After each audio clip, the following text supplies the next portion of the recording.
Pessoal, bom dia. Muita paz a todos. Nós convidamos também alguns espíritos para que participassem do nosso trabalho dessa manhã. Vocês não estão vendo eles aí? Eu também não vejo, mas com certeza alguns deles já estão aí.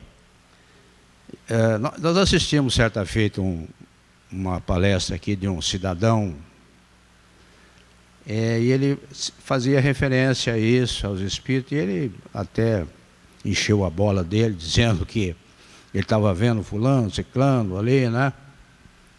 Que não é muito recomendável, né, nós fazermos esse tipo de coisa. Afinal de contas, os espíritos não estão aí visíveis a todos nós, né? A verdade é essa. Bom, o que nós nos propomos a realizar nesta manhã é um assunto muito interessante que nós tiramos do livro Paulo de Tarso, que faz essa consideração, é do livro Fonte Viva, é a lição número 62, o livro de psicografia de Francisco Cândido Xavier e Emmanuel. E ali Emmanuel faz essa consideração no livro, na lição número 62, ele diz assim, eu vou puxar aqui, mas ainda que o nosso homem exterior se corrompa, o interior, contudo, se renova dia a dia. É Paulo aos Coríntios, né? Aos corintianos. Muito bem. O que é que Paulo queria dizer com isso? Que, embora o nosso homem, nosso ser exterior, ele se corrompa, ainda assim, o nosso interior, ele se promove. É que ele estava falando das experiências do dia a dia, né, da vivência de cada um de nós. Viemos para isso, para o progresso constante. E nós sabemos que nós, muitas vezes, caminhamos a passos de tartaruga. A verdade é essa. Mas, no fim, a gente acaba buscando os aprendizados, embora com as dificuldades, com os vícios, né, com tudo, com as maldades que ainda existem em nós, a gente acaba crescendo. E isso não se dá somente em uma encarnação. A gente sabe que nós somos criaturas de muitos milênios e a gente já adquiriu bagagens, né? Já vieram conosco bagagens. E a gente vai aprimorando um pouco mais isso, né? Em cada encarnação a gente vai trazendo um pouco mais de entendimento para a nossa alma, o nosso espírito. Então é assim, ó. A vida é processo renovador. Em toda parte. E, ainda que a carne se corrompa, a individualidade imperecível se reforma incessantemente. A individualidade, o espírito, não é? Embora tenhamos essa vivência aqui, né? Vivemos às vezes a questão material assim mais acirradamente, mesmo assim a gente tem um espírito, conforme nós já falamos, que ele aproveita algumas situações. Então era uma referência ao processo de crescimento espiritual, essa questão do Paulo, que não se realiza aos saltos. Na pauta da lei divina, não existe privilégio, em parte alguma. Enche-se a espiga de grão em grão. Então, quer dizer que todos nós, né, temos que buscar no assalto. Nós não podemos subir uma escada, um degrau de escada, para que pulemos. Não podemos pular os degraus. Então, tudo de conformidade com a nossa maneira de subir isso num aprendizado constante, né? Isso quer dizer também que Não existe privilégio algum. Deus criou o indivíduo um pouco mais evoluído. Ele sabe mais do corpo, porque Deus criou ele assim. Não. Deus nos criou numa simplicidade de entendimento, né? Ignorância, ainda para que nós pudéssemos aprender, desenvolver essa postura. Ignorância não no seu setor pejorativo, mas, né, construtivo, para que nós pudéssemos desenvolver isso. É uma participação de cada um de nós. A cidade mais rica é edificada palmo a palmo. É que mesmo vivendo os vícios, o cidadão gradativamente vai acordando para os seus erros, indo de encontro à sua melhora, pois viver no mal não é o programa do seu crescimento.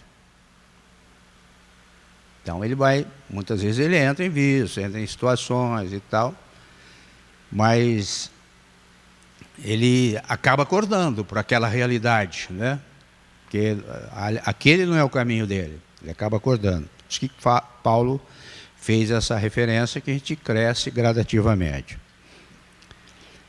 Exemplo, ao cometer o mal, o protagonista tem sérias consequências que lhes trazem sofrimentos, que acabam transformando-se em experiências. Passou por aquilo, viveu o sofrimento por aquela situação, então ele vai viver aquela experiência para encontrar o bem. Paulo se referia à renovação de nossos sentimentos pelas experiências do dia a dia. Essa é a referência, devagar e sempre. A renovação era uma referência aos valores externos e internos. Valores externos, daquilo que nos envolve nas práticas, nos vícios, na questão, né, materialista e tudo. E os internos são aqueles que nos promovem, que são as virtudes, que fazem de nós criaturas melhores. Nós temos que desenvolver isso, ou estamos desenvolvendo. Então, sobre os valores externos, nós trouxemos algumas considerações. São os vícios, né, as imperfeições materiais e morais. Os vícios materiais a gente sabe que é aquele do álcool, do cigarro, aquela coisa toda, né? E dos vícios morais, é sobre esse que nós mais vamos conversar, que é o egoísmo, o orgulho, vaidade, ódio, luxúria, etc. Então, esses são os vícios morais que atrapalham realmente o nosso progresso espiritual, né? Ao tomar conhecimento do que o sofrimento é devido a seus vícios, é o mal cometido.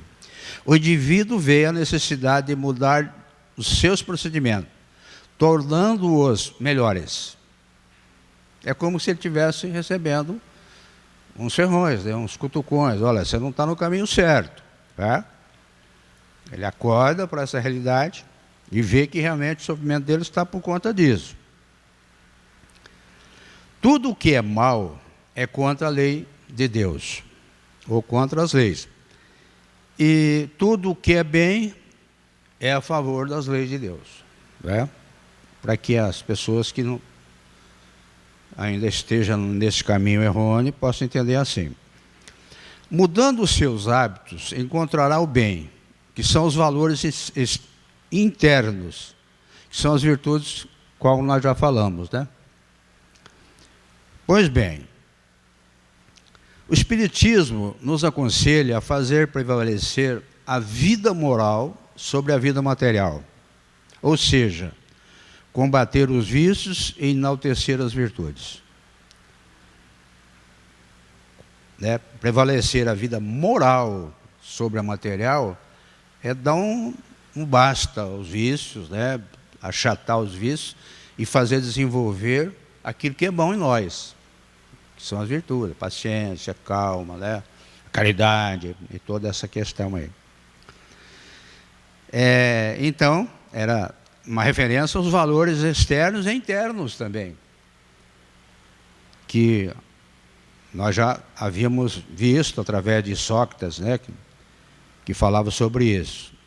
Na questão 919, do Livro dos Espíritos, qual o meio mais prático e mais eficaz para melhorar nesta vida e fugir ao arrastamento do mal? Essa é a questão. E os Espíritos responderam: um sábio da antiguidade vos disse, conhece-te a ti mesmo. O que ele estava chamando a atenção para isso? Para a gente conhecer os valores que existem em nós. Tanto os valores internos, né, que nós já vimos que Paulo fazia essa referência, e os valores externos. Olha, conheça isso para você ver o que você faz, combatendo aquilo que não é bom e desenvolvendo aquilo que é bom. Conhecer a si mesmo é uma referência aos valores externos e internos, que nós já falamos. Conhecer os vícios e as virtudes. Vejamos o que diz a questão 913 do Livro dos Espíritos, sobre os vícios. Entre os vícios, qual é que podemos considerar radical? Já o dissemos muitas vezes, o egoísmo. Dele deriva todo o mal. Estudai todos os vícios e vereis que no fundo de todos existe egoísmo. Não, isso de ter orgulho, vaidade, toda essa questão, né? É porque existe nele o egoísmo. Né? São os vícios morais. E na questão 785, qual o maior obstáculo ao progresso? Qual o maior? Nós vimos aqui, né? São o orgulho e o egoísmo. Refiro-me ao progresso moral. Está se referindo ao progresso moral. Orgulho e egoísmo. Nessa questão assim, ó, reconhece-se o verdadeiro espírita, pela sua transformação moral e pelos esforços que faz para dominar suas más inclinações. Esse é o verdadeiro espírito. Porque o verdadeiro espírito não é aquele santinho, né, que está aí, ó, esse já se transformou, já tirou o diploma, né, é o espírito verdadeiro. Não. O verdadeiro espírito, Kardec falava, conforme essa recomendação aqui, que é aquele que se esforça, né, no dia a dia. Por isso que Paulo fez aquela referência. Olha, você vai crescer gradativamente, a passos de tartaruga, né? Mas é preciso que cresça. É preciso que você viva a transformação, mesmo lenta. É o que Kardec fala aqui. Você se transforma, você vai conhecendo o indivíduo pela sua transformação, pelo bem que ele passa a realizar, né? Quanto às virtudes, o Espiritismo recomenda a caridade desinteressada. Então, na questão 893, a gente encontra assim: qual a mais meritória de todas as virtudes? E a resposta é clara. A sublimidade da virtude consiste no interesse pessoal para o bem do próximo, sem segunda intenção. Ele fala mais, ele fala que todas as virtudes têm o seu mérito, porque todas levam ao caminho do bem. Mas a mais meritória de todas é aquela que você atende, você faz a caridade visando o bem-estar do próximo. E a consideração aí, a qualidade ainda, é que é aquela que se baseia na caridade mais desinteressada. Ou seja, ela sacrifica o orgulho, o egoísmo, e faz com que nós façamos a caridade pelo bem-estar do indivíduo, por vê-lo, esse indivíduo, feliz. E não exigimos absolutamente nada por ter feito isso, que nós chamamos de caridade incondicional. É aquela caridade que nós não desejamos nada por aquilo que nós fizemos. Não desejamos nada em troca. Então essa é a caridade verdadeira. Porque se o indivíduo fizer a caridade e ele exigir do outro que realmente possa dar uma resposta para aquilo que ele está fazendo, aí então não é uma verdadeira uma caridade de qualidade. Porque ele está impondo condições por ter feito aquela situação. Jesus de Nazaré combatia o mal e fazia ressaltar as virtudes. Era uma referência também aos valores externos e internos, né? Sobre os externos, Jesus dizia: se vosso olho vos é motivo de escândalo, arrancai-o e lançai-o longe de vós. É melhor para vós que entreis na vida não tendo senão um olho, que terdes os dois e serdes precipitados no fogo do inferno. É um processo alegórico, né? Aqui que ele fala, mas aqui é uma ideia espetacular, né? Uma ideia registrando assim todo o mal que nós fizermos, né? É melhor que você não exerça, porque toda maldade, né, são escândalos, né, que ele está dizendo aqui. É melhor que você não cometa nenhum tipo de maldade para que a sua estada futura no mundo espiritual, na vida futura, seja contemplada por aquilo que que você fez de bem, não é? Continuando, ele falava assim também: ai do mundo por causa dos escândalos. É necessário que haja escândalo, mas ai do homem pelo qual o escândalo vem. É claro que a gente vê que na Terra ainda há uma dificuldade toda, né? Há um processo de aparato sobre o processo anterior, que nós, pelos processos das reencarnações, a gente sabe que nós estamos em aprendizado, a gente tem que acertar algumas aretas, acertar algumas coisas que nós fizemos de errado. E então a gente passa por algum processo, Deus permite ainda vivermos algumas maldades que vêm sobre nós para o nosso acerto, para nós acordarmos para essa realidade espiritual, acordarmos para o bem.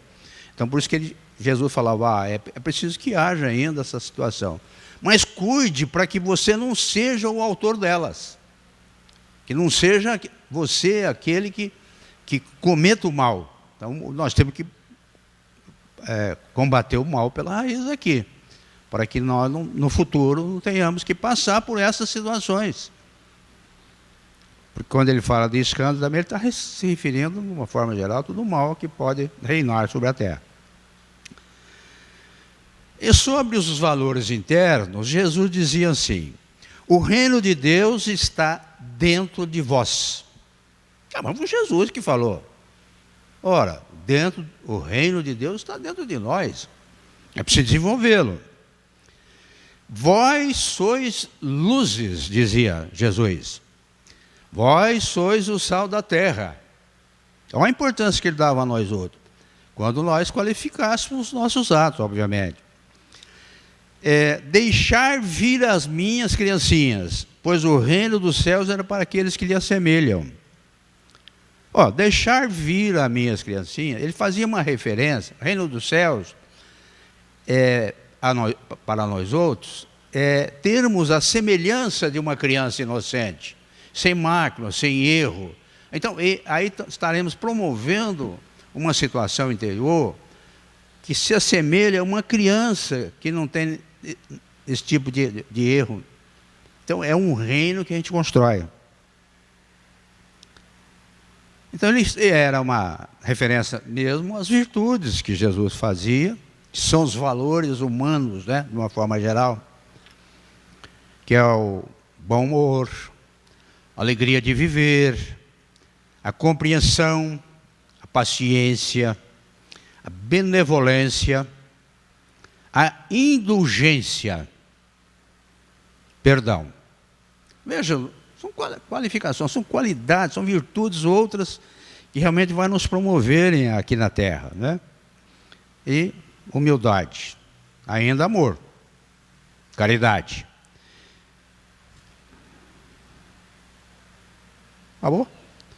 Então, vejam como essa questão é muito interessante. Porque nós viemos aqui para a Terra e estamos fadados a um compromisso muito sério para com Deus. Aliás, esse compromisso foi nós mesmos que solicitamos, quando estivemos no mundo espiritual, pedindo a Deus que nos desse essa oportunidade, para que viéssemos à Terra, e ali, junto com as pessoas, junto com os seres humanos, junto com todo esse processo, a gente poderia buscar promoção para nós mesmos, através da prática do amor, do bem.